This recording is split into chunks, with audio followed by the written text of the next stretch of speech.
Hi guys, this is Nadine with Keep Hope Alive. We have a special guest today, and her story, I'm gonna just tell you right now, you're gonna need some tissues. I know when I did the pre-screening for this lovely lady that it's a topic that it needs a lot of awareness. It's very hard to hear the story, but she is so brave and she has written a book about it and bring the awareness. I have Regina LaFrance with me today. Welcome. So we're so glad you're here to share that story. And just a little bit about Regina. Regina LaFrance came a long way since her native small village, a place she actually called home until your tragedy struck. Drawn from her direct experience, her semi-autographical novel, Shayla, and I hope I'm saying that right. Is Shayla correct? Um, it is, of the events that happened when she was violently raped as a very young girl by a pedophile priest in her community. Okay, that just makes me cry right there. So bring those tissues out. Her tell-all book further speaks of the deep-seated wounds and trauma what have followed her into her adult life as striving to be and reinvent herself and do a fond healing. Shyla is Frances sharing, and she likes to share her ultimate hope. And I love when you say that because there is a lot of hope that goes into what you went through, and you have to be strong and you have to ask for help sometimes, but you keep holding on to that hope. She wants to help others who've been molested and suffered the abuse. She is passionate and the resolve of this issue, which I know you very much are, and she's made it her ongoing effort to prevent the unthinkable from happening to others and especially children. You're from North Carolina and she lives with her husband. She's retired and they are both transplant from Boston area. So Boston, I love East Coast and Boston. You probably have that accent too, right? So, I mean, your story, and I do before we get started, you know what? No, we're gonna do it at the end. I'm changing my mind. I love Life on Record, but this is a story. It's gonna be very emotional, and I think, I'll mention exactly who lifeonrecord.com is at the end of this show. But I wanted to go into you're older now, and what age were you exactly when this started happening? It started happening when I was 9 9 and years old. it went on for about a year. And after a year it stopped. So a good year. And I mean, I think just by I know I said I had questions for you and then maybe like a crying episode.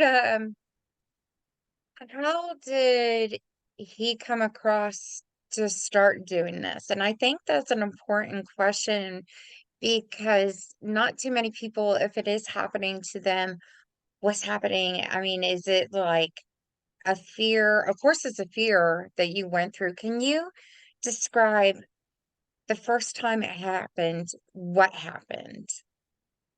The first time was just touching my leg,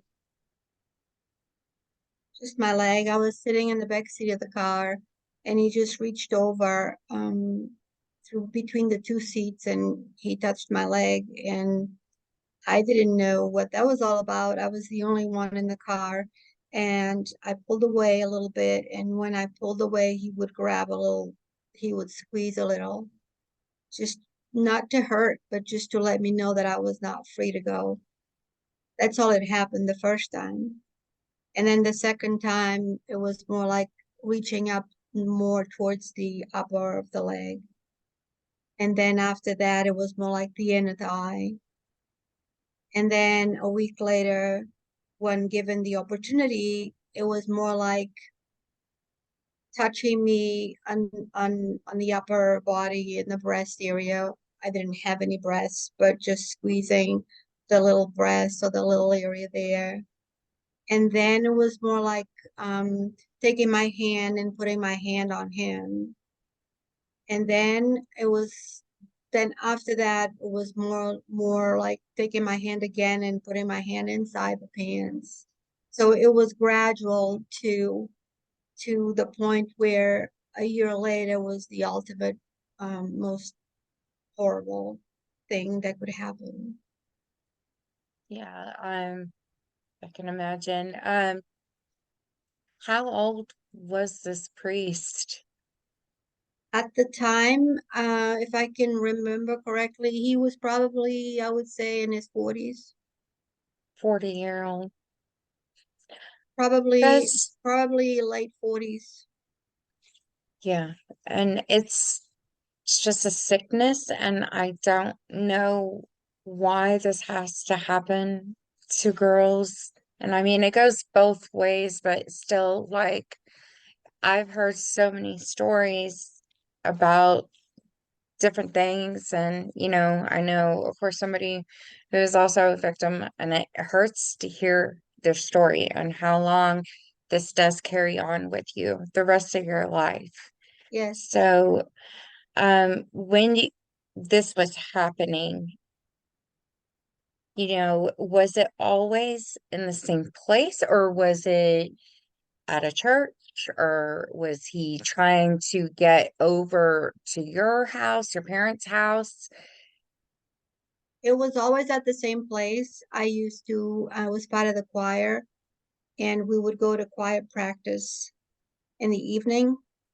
Hmm. And then after choir practice, he would take everyone home and he would bypass my house every time and then drop off the other people. And then on the way back to drop me off, that's when it would happen. I'm so sorry. I Yeah, also that's, I also took music lessons from him because my parents thought it would be nice for me to learn how to play an instrument. And when I would go to the music lessons, a lot of times I wouldn't go, but my parents found out that I wasn't going, so they insisted that I would go. At that point, he would just put his hand around me to pretend to teach me how to play the instrument because it was like a guitar instrument, but different. yeah. And then his hand would just squeeze me on my upper chest area a lot. Okay, so this is going on. You had a fear to tell your parents, so, right? Yes, because I always wanted to be a really, really good girl, and I had a wonderful relationship with my father, and he always encouraged me to always be a good girl and always behave and always do what the adults told me to do. And my abuser knew that, so he always told me that if I wasn't a good girl, he would tell my father that I wasn't a good girl.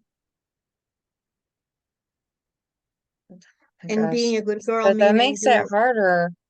being a good girl meaning doing the things he wanted me to do. So out of the week, you had choir practice and then the lessons. Is this like 2 or 3 days out of the week that, The music lessons, there was a few days a week after school, but I okay. hardly ever went there. I would just hide in the woods for a period of time until I thought it would be time to go home.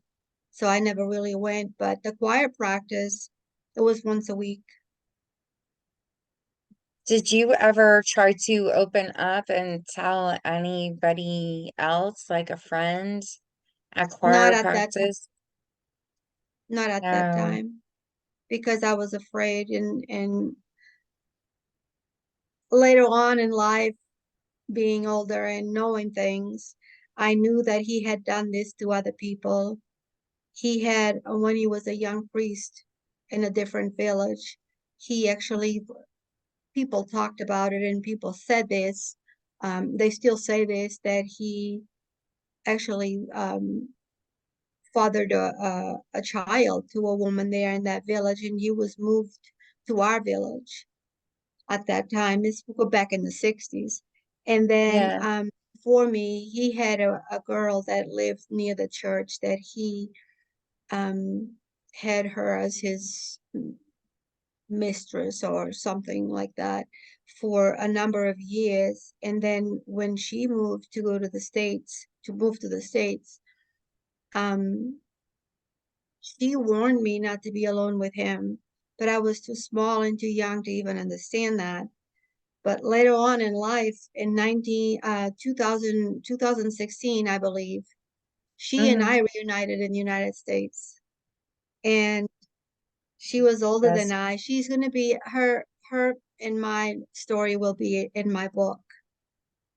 got you. And Okay. we reunited and we went on the road trip together, and we that's almost like the first time that I told every someone what happened, and then she told me what had happened to her. That had to be very healing that you could get your story out, and I'm glad that you guys actually got together. So, Yes. and I mean, writing this book, it's hard to relive those memories and put it down on paper. I mean, I don't know at the time, would you ever journal about what was happening to you, or did you just kind of froze up and like, no, no, no, no, no, there can't I be a didn't track. journal because I didn't want to even talk about it or even make it come to my mind as a real event. I went to counseling a lot. I was told by so many people and so many friends and people that knew me well that I was bipolar, that I was depressed, that I suffered from depression. I went to a lot of counseling. I did medication for depression for so many years, but I never told the counselor. When the counselor would ask me, okay, let's get to the root of what makes you sad. Let's get to the root of what makes you bipolar. Let's get to the root. At that point, I would just stop and run. I would never tell anybody what really happened because I was so shameful. So But it that's an wasn't interesting, like, I mean, how did they just like assume that you were bipolar? because I had ups and downs. I was always manic, happy, happy, happy, then sad, sad, sad. Never really held a job. I always had nice jobs, but never stayed. 2 years on a job was probably the longest I've stayed at a job. Just every Okay. time something got difficult or every time something didn't go right, I would just go on to the next stage. I didn't want to stay and handle anything difficult.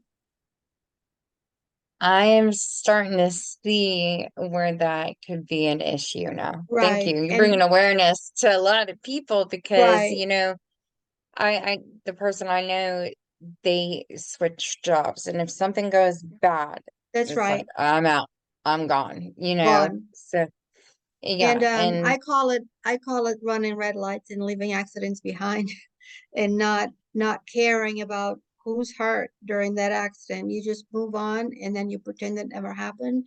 And then you go live your life different and new somewhere okay, or someone new or a new job. And then within a year and a half, you start seeing the same thing all over again. You get defensive, you get paranoid that people don't like you.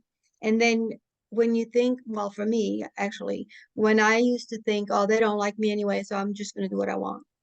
And people would be shocked because I'd be, let's say, example, I'd be a good employee for 12 months and all of a sudden I just wouldn't care. And then yeah, I wouldn't go back and handle it. I would just leave. And then in 2015, I had a client that came in. And the client told me that she was very upset because her little daughter didn't want to go to camp that year, that summer.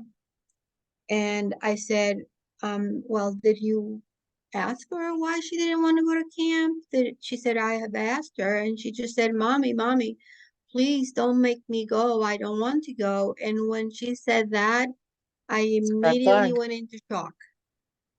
I pleaded with my mother not to go to music lessons and not to sing in a choir.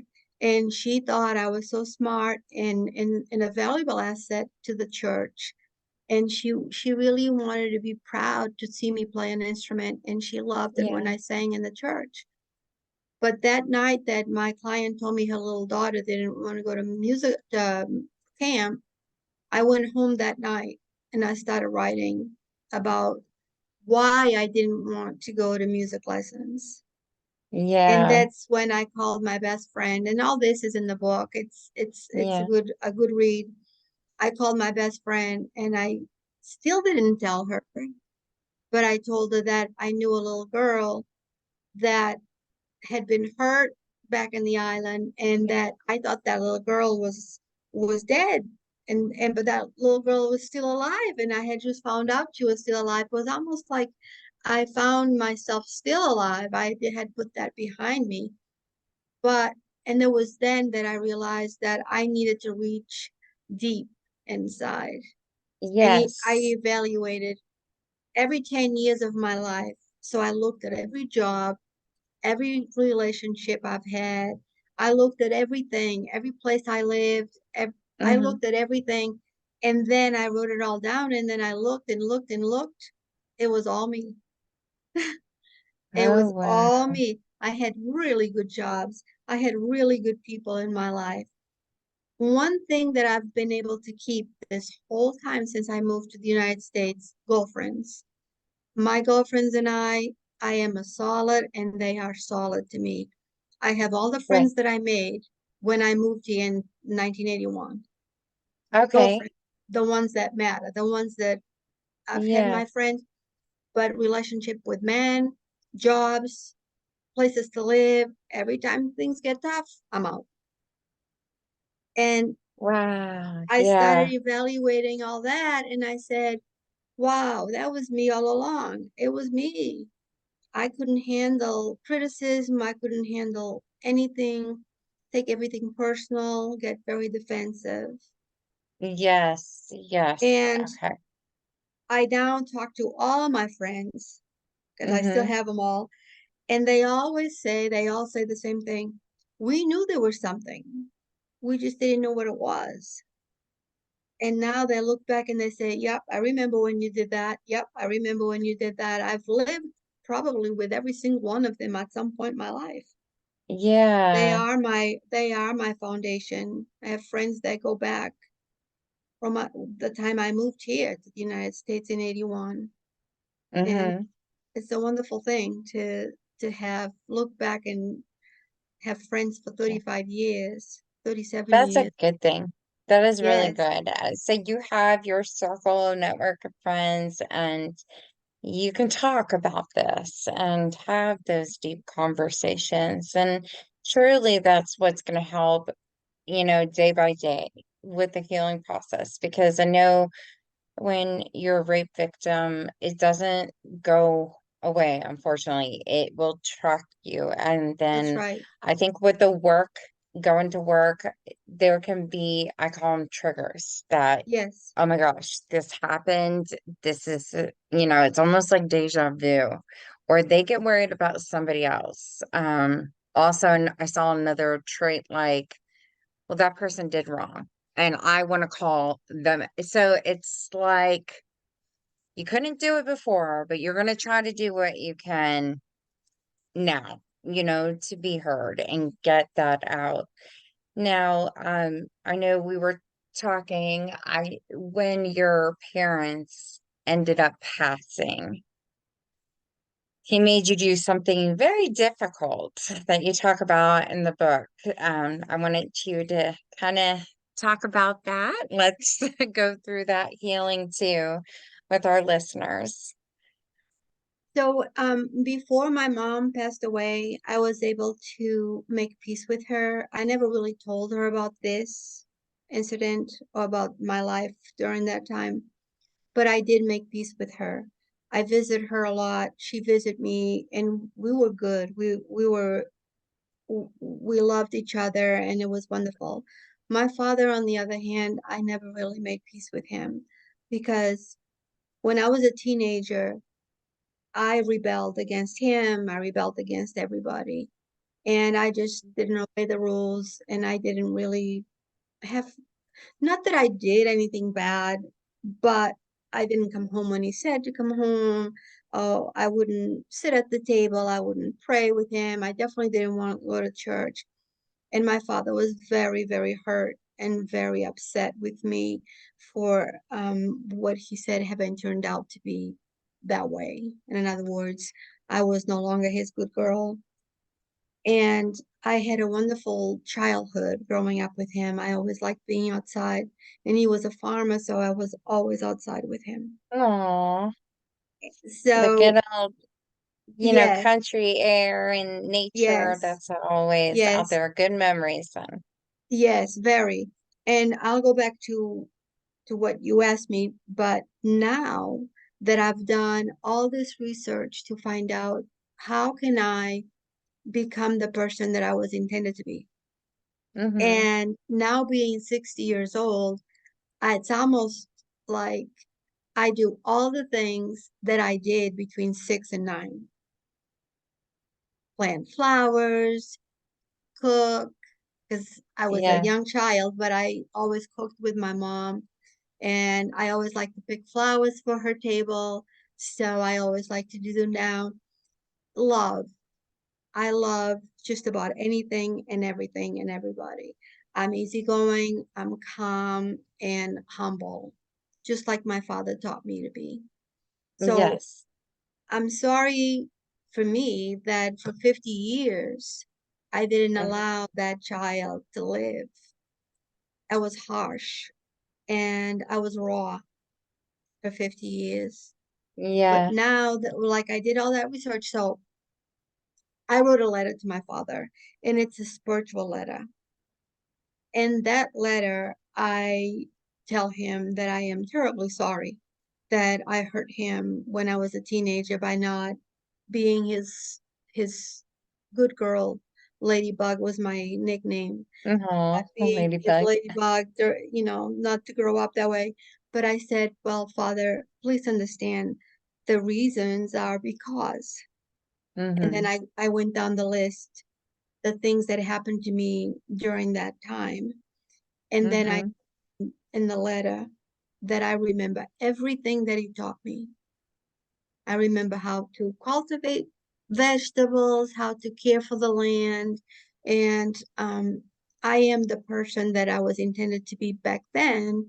And then I tell him that I love him and that I am very sorry that we parted ways very early because from the time that I was a young teenager until the day he died, we didn't have a relationship. That's the hardest thing. And, I think when kids, they pull away from a parent, mother or father, and it's the relationship's hard. I think sometimes you just need to be honest because what everybody says, and I don't wait till somebody passes. That's what I hear. Now tell them in the now, like if something's bugging you, like I want to be closer to my mom. I'll tell her, like, I feel like we're drifting apart. I think we need to have a better communication, but this is how I feel. And they tell you to do that when you're married and communicate. Well, it needs to be the same thing when you have different, views with parents and stuff, because family is family. And at the end, it brings us together, especially here we are going on what, Thanksgiving? So, but bringing family together to be together, to have the celebrations together, that's really what it's about. Cousins meeting cousins, it's just, you're loved, you're safe. It's another inner circle you can enter. So, but yeah, so now when your parents they did pass, um I think the priest said it had to be what, at his cemetery. Can you tell me about that and what happened? So um I always ran away from the priest. I tried to run away from him, and I never really allowed him in, even when he was forcing me to do things in the car and pulling me to the front seat to touch him and perform acts that a child should never perform. Mm-hmm. I always ran away from him, and I never allowed him to feel free to do those things. It was almost like he wanted revenge. He wanted me to he wanted to have one on me, if that makes any sense, because obviously he was a sick person. And Yeah. when summer school summer vacation started, he came to the house and he asked my parents if I could go over to his house to help his mother. And that was not uncommon to do that because his mother was Yeah. elderly. And my father told me, yes, absolutely, of course, anything you need. And he hurt me really, really bad that same night at his house. And his mother was elderly, and she, I believe, was also afraid of him, possibly, that once he was done, he his mother cared for me. And he did not approve of what he did. But again, old fashioned, they don't want the shame. They don't want to shame the family. So they keep everything hush hush and they don't want to share it with anybody. But when unfortunately I was pregnant from those incidents and she called somebody to her house to perform an abortion on her kitchen table. And that same night, she gave me a little box and told me to go with him. And he took me to the cemetery and gave me a shovel to dig a hole and asked me to abort in the hole in the box, in the wooden box that his mother had given me. And then after all that, he told me to cover the hole. And then he drove me back to his mother's house. And a week later, his mother told me that I was fine to go home and um, she said, "You were fine." And then she promised me, she said, "I promise you, this will never happen again. Never happen again." And it never happened again because I believe his mother told him, "You Yeah. crossed the line. You crossed the line here. This is totally 100% unacceptable." And he told me that day, the day that he took me home, that was everything was just a very bad dream and that I would never ever again have a bad dream like that. But that's at that point I was already so calloused that it's almost like Yeah. it didn't feel anything. I didn't believe him, I didn't care, it didn't matter. And And then when I went home, my father asked me if I was a good girl, and I said, yes, I was a good girl. I did everything the way that I'm supposed to do, and life goes on. Do you had to be going in the shower when you're alone, you gotta cry. Did you do a lot of that? Nope, No? never cried. Never cried. It's just you just go on. I never cried. What I did do was hold back. I never really felt free to be the ladybug anymore, or to have a good time, or to enjoy life. I didn't trust anyone. I just didn't care. And my father thought that I was headed in the wrong direction, that eventually I would just have a bunch of kids by different men, I guess. I don't know what he thought, but the old fashioned is like that. If you don't marry a guy, or if you don't marry and stay married, you're not gonna have value. Back then, that's That's, how it was. And yes. and then the priest actually recommended that my father would send me abroad. So the priest actually gave my father money to take me to Canada and leave me there when I was 13. What? Uh, Mhm. okay, so not to live. Wait, okay, parents were alive or they already Yes, so passed? so when I was 13, I didn't want to go to church. I didn't want to do anything, and my father asked the priest for advice, what to do. Oh, And he said, "Have you considered bringing her to Canada to, because we had family in Canada, we had people that we knew, and my father thought that would be a great idea. I was young enough to possibly have a new beginning." And mhm. my father took me to Canada at the age of 13 with hopes that we would find a family that would take me in. But we didn't, so we returned home, and from that point on, I never talked to my father again. No, he talked to me. That just that seems for me it seems off. Like Yes. take your kid to Canada and find another home. Mm-hmm. And that But has to but send just so you know, shockwaves. back then where I grew Yeah. up, that was not uncommon. That was actually a privilege to be able to go to Canada. We were not poor in a sense that we didn't have food, but we were probably 50, 60 years behind in Oh time wow.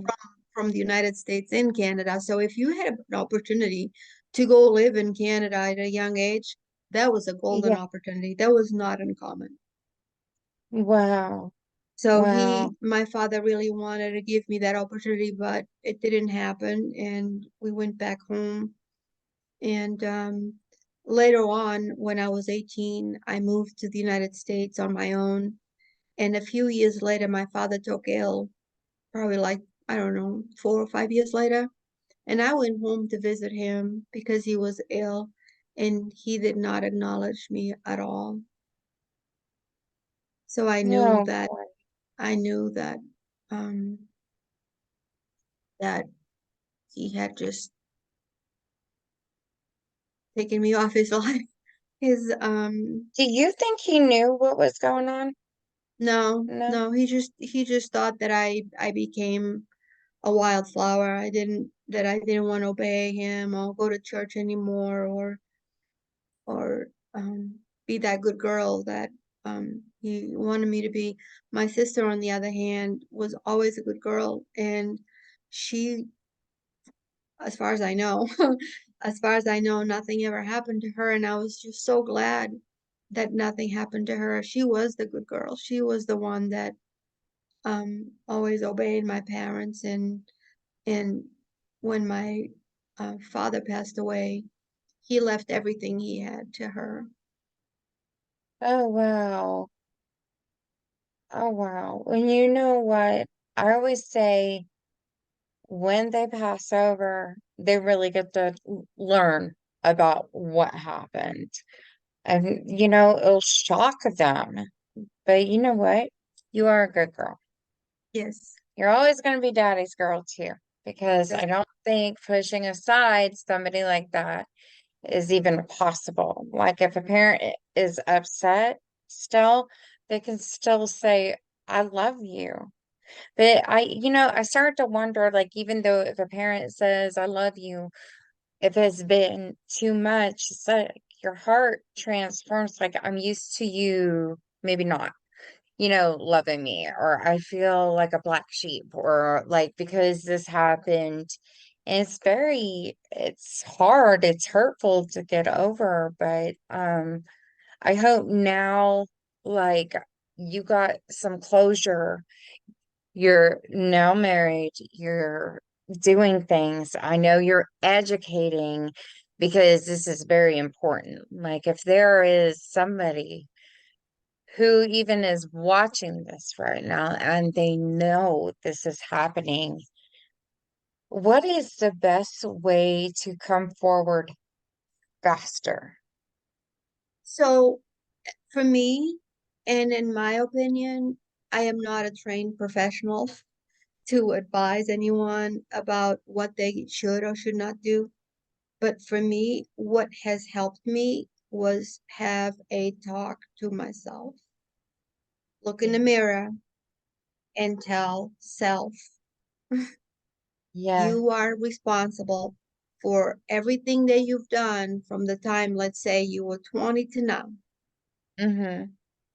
And I looked back and I looked at all those jobs and all those lost opportunities and all those relationships and all those things that I did from the time, let's say I moved here when I was 18, first 2 years really doesn't count, too young.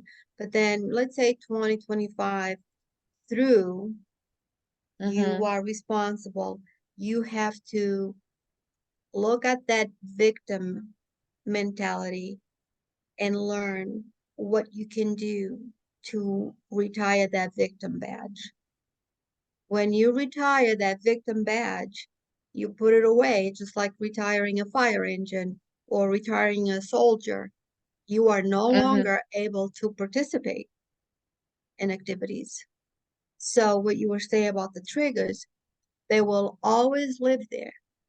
The Yeah. triggers, they live, you can in your heart, in your mind, and they are going to come out at every chance that they want Yes. because they live there. They free to come and go if, as they want. So you have that talk with self and you Mm-hmm. say, not today. Exactly. That trigger shows up. You are wearing your triumph badge. You are no longer wearing the victim badge. And it's every day, Yeah. every day we have to put our makeup on, drink our coffee in the morning, take a shower, head off to work, stop to get gas for the car, Yeah. stop to get maintenance done in the car, do the duties at work, then come home. We have to eat, so we have to cook. Those are the things that we have to do with the triggers. And it doesn't have to be just for sexual abuse, people.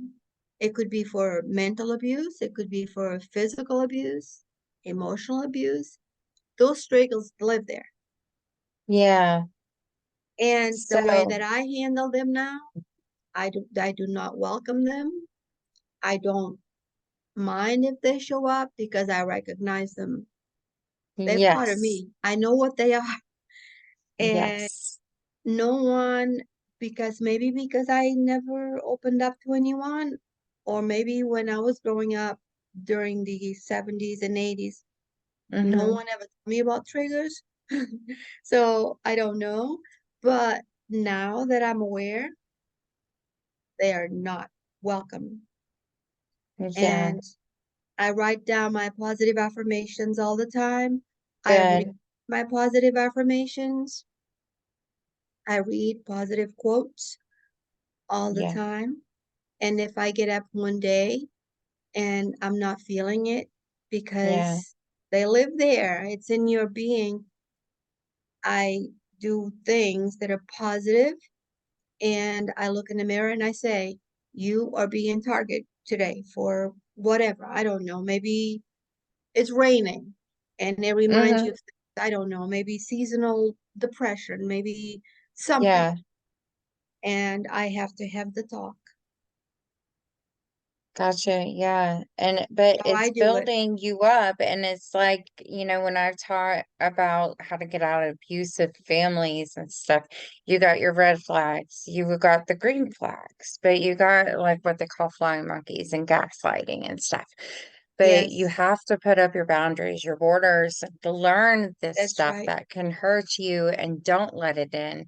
So like for me, like I'm single, happy, and I have borders, and I know my wall is up because I've Yes, been burned in the past, but my boundaries are a lot different now these days. And I just got to be, I guess the word is careful, because the world is different now and it's yes, changing every day. You see that on the news, but energy comes in play. How's the energy? If you're radiating it glowing, it attracts people maybe who are not. So, but I still like to radiate. Does that make sense? yes, I want to show people I'm okay, I'm happy. it could be that I'm not feeling that. Like, here's a prime example. Like, I just got out of the hospital for a possible stroke. I got a headache, but I still had to go to the grocery store today. I don't think I'm smiling or anything, but I'm just walking to get to the one item, which was hot chocolate, to get that. But somebody walks by, "Hi, how's your day?" I was like, and it wasn't a worker, it was a customer. I was like, "Good." Like, it was like, that was nice of him to ask, but I think was it an energy thing that maybe that person picked up on? And, that's when you're going through hard times too. I don't want to say you're glowing from that. Obviously, you're not, but people can pick up that energy. Now, if you could pick up the energy on somebody who's being troubled, do the right thing. Hey, how are you doing? And for me, I'm a social butterfly. I feel like, no, like I'm picking up on something. How are you really doing? And sometimes the reaction from that person would be, my girlfriend broke up with me or something at work. And I'm like, do you want to talk about it? So it was weird that I could pick up on those energies, but Yes, I think in the long run, that's helpful because even though as a kid you could be bottling it up, but you said you could sense it. It was a yes, word thing that the little girl said, and you're like, oh. I mean, I'm sure there was a part like you wanted to come straight out and ask her right away, but that may have been like, no, get away. I don't want to talk about it and just push from it. So I'm sorry. In this podcast, if you hear my dogs barking, it's because I don't know, somebody's outside. I didn't hear it. That's good. That's good. I was just like, oh, I don't do these podcasts from home, but I was very skeptical. You also have a book out and it's complete and for sale. Is it at Amazon? And I'm going to post that onto our website at keephopealivepodcast.com so people can go to the store part, find your book, and buy that too. So, So we have right now we are just finishing up everything for it to be published. We're oh, looking okay. at Okay. we're looking at possibly first week in January. It's going to be in Amazon. It's going to be everywhere. And it looks That's like this. oh, That's the cover. Can you see it and okay? the rose over your lips because it's like a Yes, bottled up. Yeah. yes. And we are finishing everything, but if you'd like, anyone that would like to know what's going on, my website is lafrancemedia.com, and LaFrance is LA, and then the word France like the country, Mm-hmm. lafrancemedia.com. Yes. Facebook, Shayla, the book that tells all. It's my public page. You can see just about Oh, anything with the upcoming release of the book, Shayla Facebook page. And the profile picture is this one, so it will be easy to find. I like that because it's all like flowery, but it symbolizes So the the flowers represent a field of flowers where when my most darkest times happened, I picture myself running through the fields to pick flowers from my mom's table. oh, So the flowers represent freedom for me. The black yeah, rose represents silence with blood and gotcha, tears. But gotcha. when I was being attacked, I always imagined having a slideshow behind my eyelids and running through the fields, picking out flowers for my mom. And that's what kept me through going through the difficult times. So flowers are Yeah, very important. And because my father was a farmer, he always taught me to respect the land and the little flowers, always never step on yeah. them and care for them. So that's what the Oh, flowers represent. you are a good girl. You know Yes, that.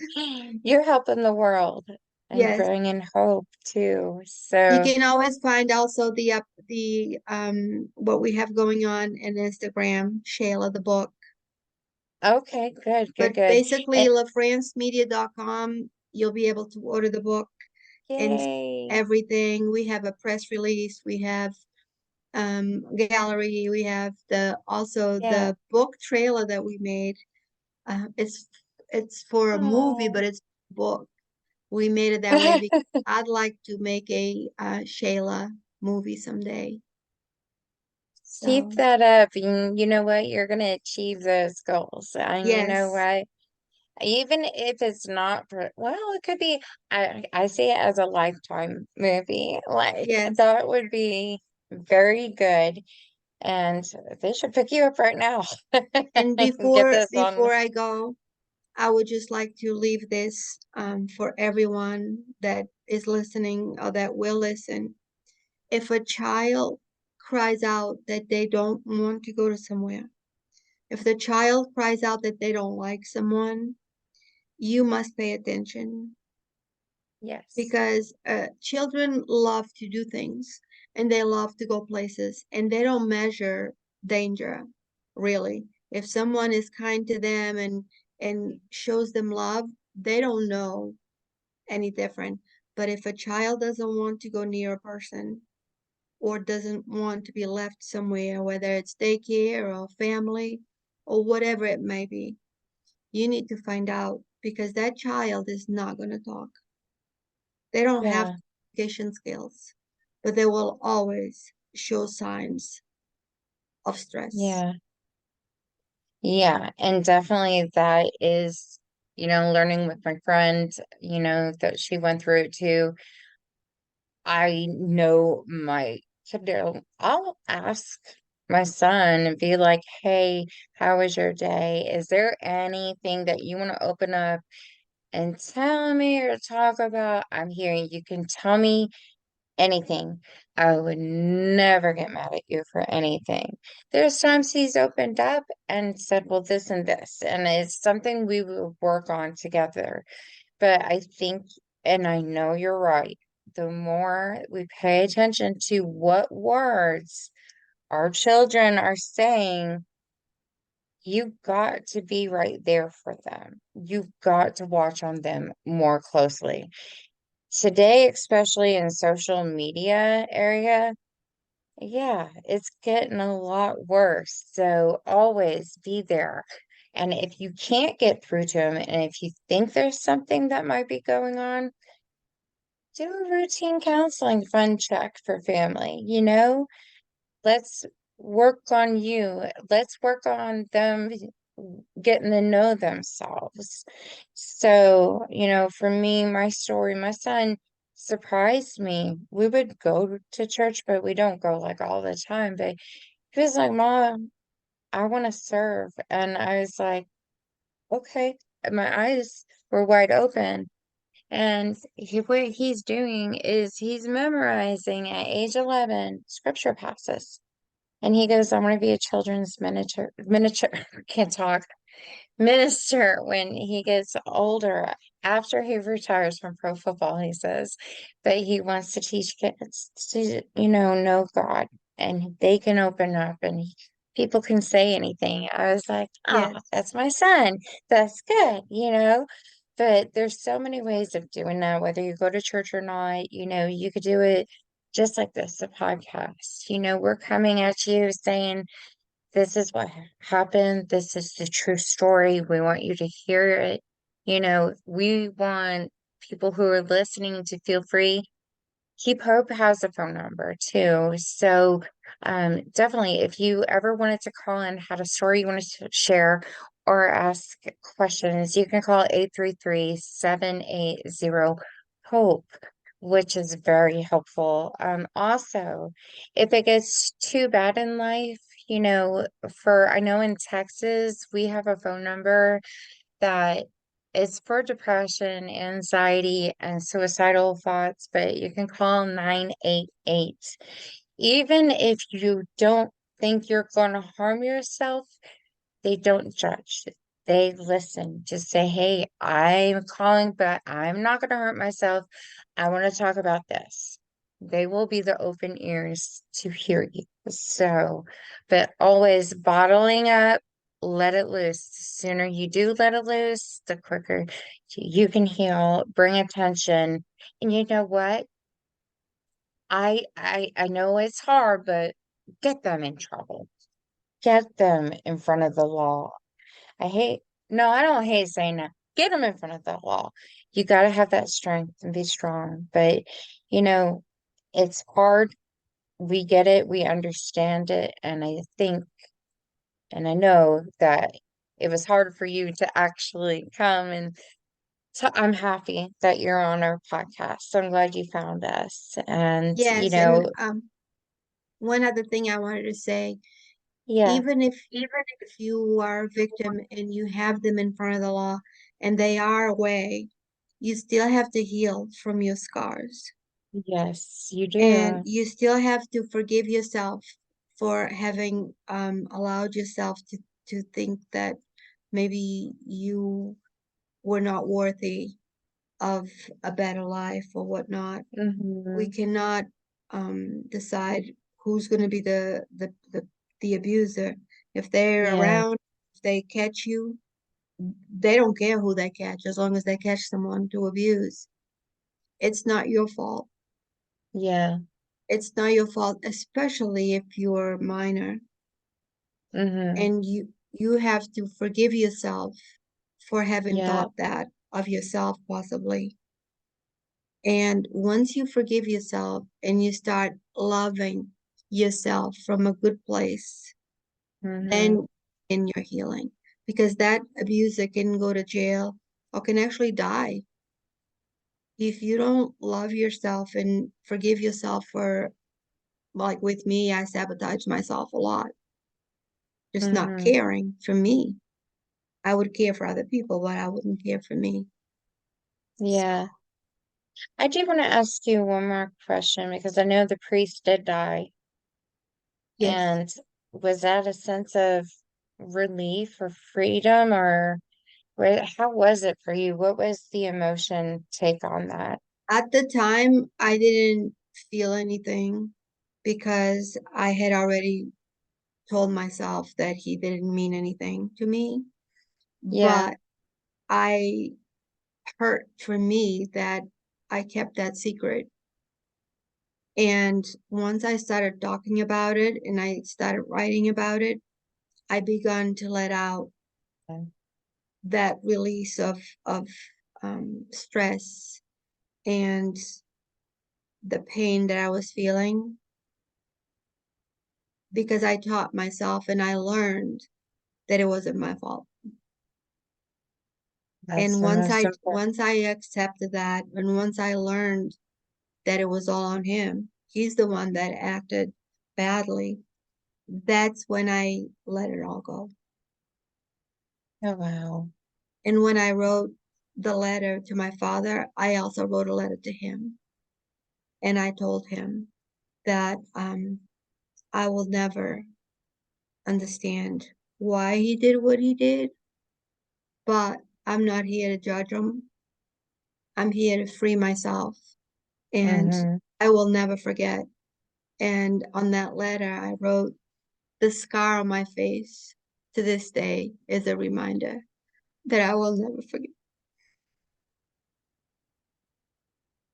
But I can I can let it go because it was all him.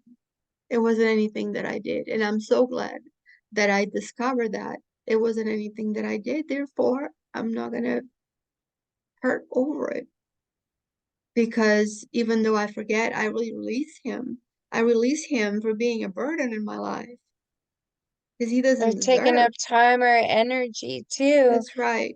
because that's what evil people will do. They That's take up right. your energy and time, and you don't want to shed a tear. Don't give them, I hate to say that, the grace. I mean, I don't know, I go both ways. I'm learning a lot this year. I think even though somebody can hurt somebody, for me, I can still pray, but it's a different prayer. It's like you need a learning Yeah. lesson. So You need help, like right for away. me, So, I released him not because I forgave him or because I'm not the judge here. Yeah. He'll find his judge wherever he is or however that works. He'll find that peace Yeah. or not for himself. I released him because he is not worth having any time in my brain and my heart. Yeah. Now, moving forward, I talk about it because I want to possibly send the message to other people that are suffering over what a person did to them. You have to release them not for them. You release them for you. And Yeah. whatever happens to them, that's over there. That's them. That's That's for on them to them. handle.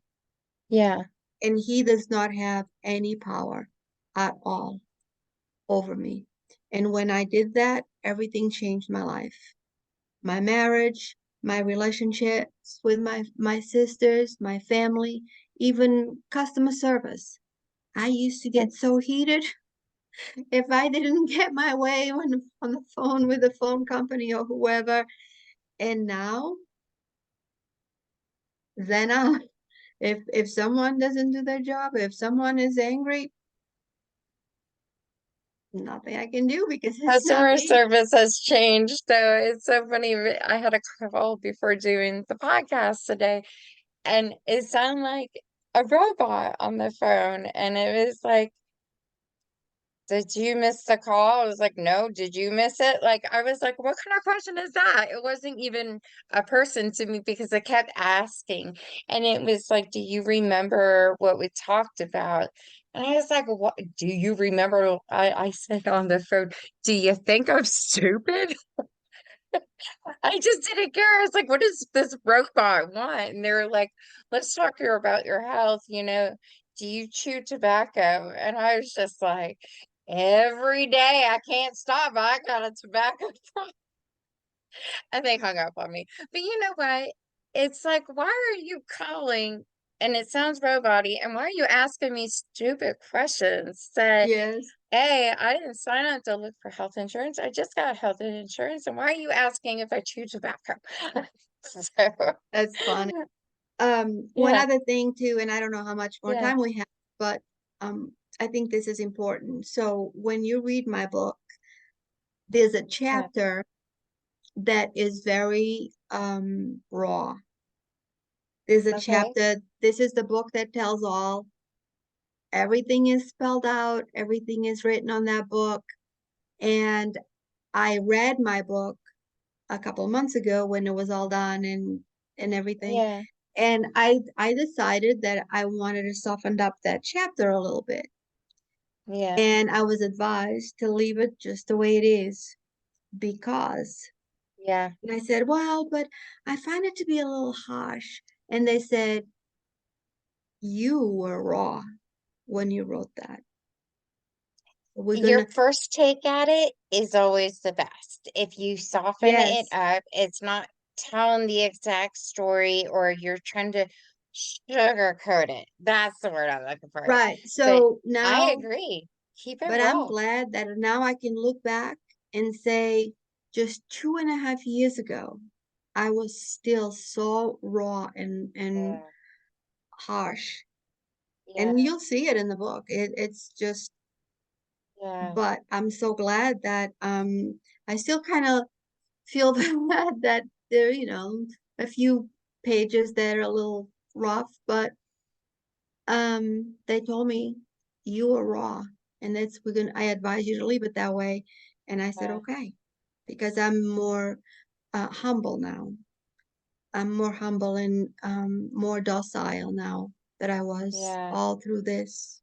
So you're gonna get plenty more interviews and they're gonna go to your raw segment and Yes, you're a strong cookie here. So, when you talk to people, you're just gonna hold your head strong and that's you're right. confident. And I mean, the best goal is this is what happened. That's This right. is how we don't make it happen anymore. Listen, listen, listen. Communicate with your kiddos. And, unfortunately, I think some young preteens and adults go through this too. So, I mean, yeah, it does happen to younger kids all the time, but also just when you hear anything that doesn't sound right, pick up on those pieces. So, and if you have a feeling and you don't want somebody to know it, I wonder, is there a number to report things like this yet? Like, I'm sure there is, and we're going to actually have some numbers on my book for good. people Okay. that were abused and that like to talk to someone. The best Okay. thing is to just understand that it's not your fault. No Yeah. person, no person should be raped. Nobody should. Never. Nobody should. No person should be raped. So it's an act of violence. It is not acceptable. And Mm-hmm. if that happened to you, and it could be a man or a boy or a young girl or a woman, it it could happen in so many different ways to be raped. It is not acceptable, and it's an act of violence, and it should never happen. And it's not your fault. Yeah. That's It what is you got not to your keep fault. telling yourself. It's not your fault. No, So, I've heard yeah. of um stories that women that, let's say, they went to a bar and they were having a few drinks and they were having fun and dancing, and they met a man, and before they know, they out in the parking lot, they're being raped. That is not her fault. She didn't ask to go be raped. What man in his right mind want to do that to a female that had a few drinks? They're sick. I have to, you got me crying on that one. Yeah, they're sick in the head. And, you know, they'll And do many things to times, drinks to get the people out there to rape them. And, and then many you times know, their friends cheer them on. I don't understand that. How did they talk about that and know that, So, oh, buddy, I met this girl at this bar and da da da. And when she slipped away, I was just watching her drink. They can say anything to sound like this was a good day and night for me because, either something happened. Um, I'm hearing men also like men are getting roofied, women are getting roofied. It's happening more. It's a fact And out then there. So, the girl or the woman or the guy that got raped, they say, "Oh, maybe I shouldn't have had drinks, or maybe it was my fault, or maybe I shouldn't have gone outside." No, no, nope, it's it's not your fault. no one, nobody should ever be raped, no matter what. You're the first one to get me really crying on my show. Well, That's true for anybody, yeah, because it just it is happens all the time. Like, you got to not bottle it up. Don't sit there when it happens and think about it and let your mind do all these tricks. What did I do? You right. didn't do anything. This is what happened. You got to stick to your truth and know what you know. And, some people just have to, if something bad happens to them like that, sometimes you gotta pay another price and it sucks. But anyways, that's all I'm gonna A say. person that experiences a rape will never forget it.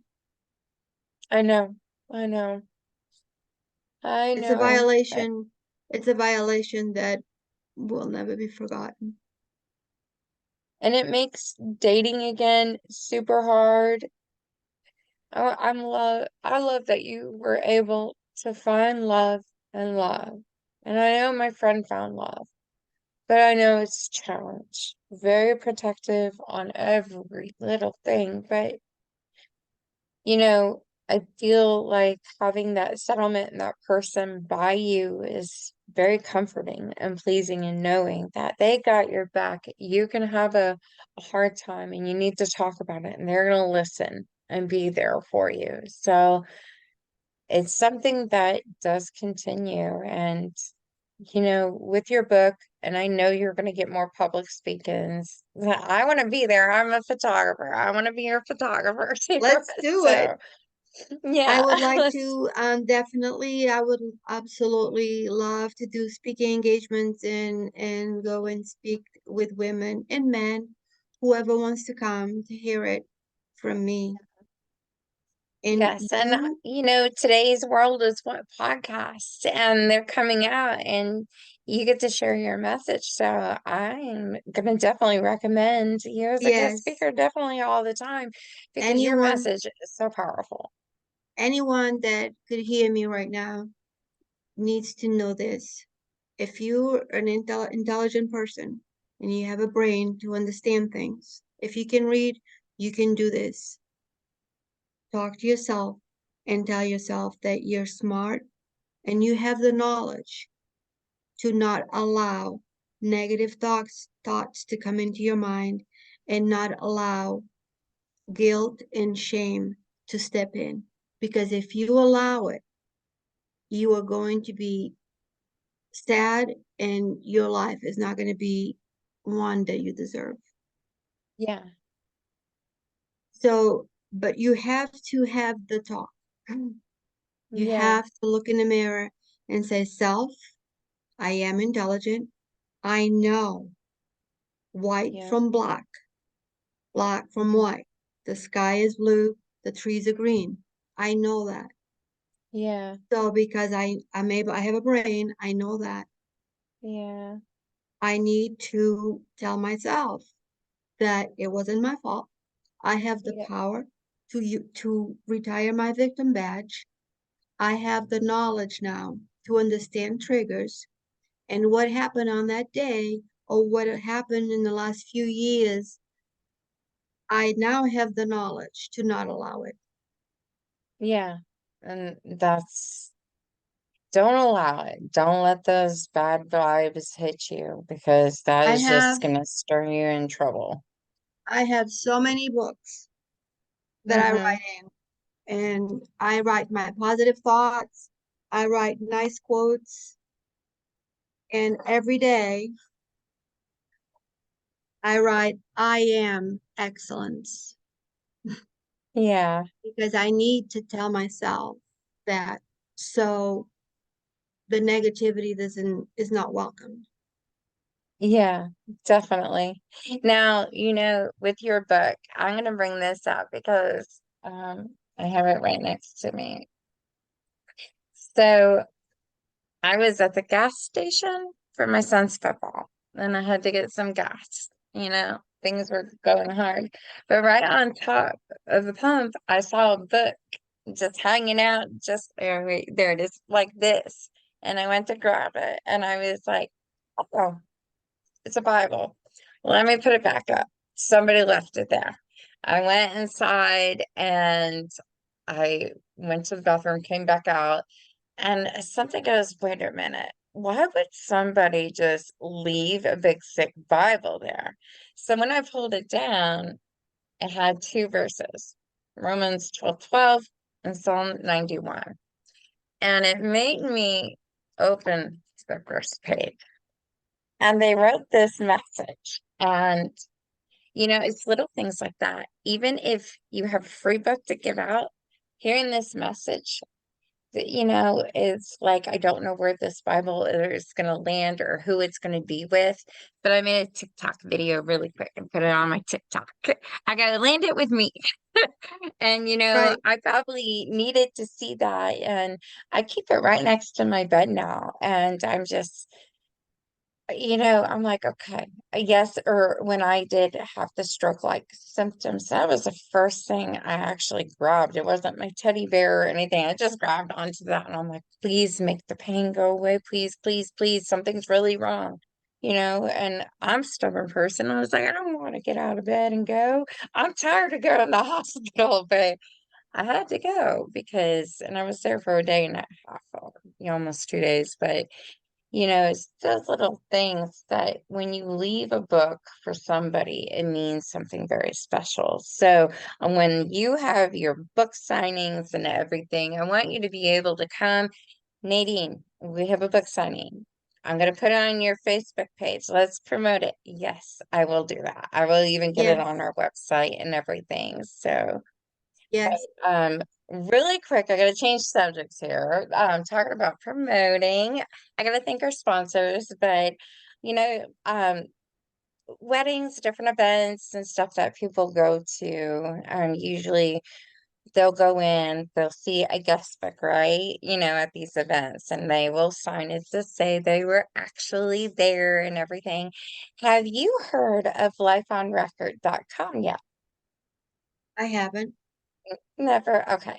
So this company is amazing. They made a new way to do the guest book. So when you walk in, there's no book to be found but a vintage rotary phone. How cool is that? And then right next, they will have a QR code. Now, this phone, you can pick it up, leave a message. It can be 1 minute, 5 minutes, 30 minutes, but you can say congratulations to the couple during or even after. So here's the thing, that QR code they have right next to this rotary phone, you can scan that too. So when you actually leave or it's the next day, you can still leave a message for them to congratulate them. Now, it can be used for weddings. I'm going to say any special events. My son's football team, they had an injury, so we used it for a condolence, like, I hope you get better soon thing. So it could be for any event. But what they do after it's all done and the guests have called that in, they'll burn it on a 12-inch vinyl record, or they have this cute little boom box they put it in. So you'll always have that collection.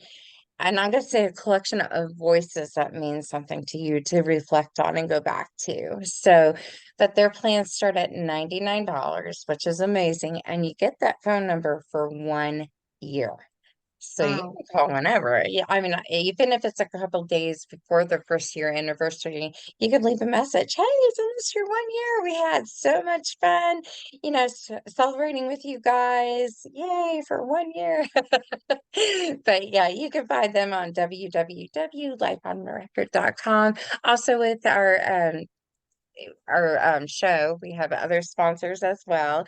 We have partytimetexas.com, your one-stop shopping for any vendor needs. If you need a DJ, a band, a caterer, coordinator, photographer, videographer, we have it all. Come and check it out. I did it again. I say we have it all. Now you know I work there. All right. The other one is bridalshowsinc.com. So if you are planning in the Dallas Fort Worth area, they do the bridal shows. So they have all different days. You can go meet all these different vendors, see the pretty fashion shows. Caterers will be there. Hey, try our food for your big event, but they give you that one source of information. Miles on Smiles is my next sponsor. She's amazing. She does handwriting analysis and then lipstick readings, and she's very accurate. So she's entering into the event domain and coming up with creative things to do. But you can find her information at www.deborahrose.com. We also have the famous Mr. Bryce Harney, who's a magician and mentalist, and he's been traveling the United States. He's been seen on TV, but if you would like to see any of his stuff, it's brycemagic.com. And our last one, I have so many sponsors. I'm so happy and blessed. Our last one is richmondpunch.net, and he is a violinist who's been doing this for many years. He's from Dallas, and I think he's moved out to Atlanta, but he's done some Lifetime shows, I think backup music in a movie before. Of course, all corporate events, weddings, and even funerals. He's been in front of a million people to play, but he is the famous Mr. Richmond Punch. But with all these great vendors and sponsors and people watching, the fans, come subscribe to www. Keep Hope Alive. Remember that phone number of 833-78-HOPE. If you are in any danger, please report it. If it's a simple call to 988, do that too. The word will be heard, and that's what it matters with hope alive. We're keeping it alive. We have to announce this and everything. But I want to thank you so much for coming on the show today. And you're an Thank you. inspiration. And, you know, I'm glad you guys reached out, like I said before. But I want to wish you and your family a happy Thanksgiving because it's Thanksgiving week. Thank you But so thank much, you. and I hope to talk to you again. You will. You will. I Yes, promise you that. Well, yes. thank you guys, and you have a great night and great week. Love and light, guys.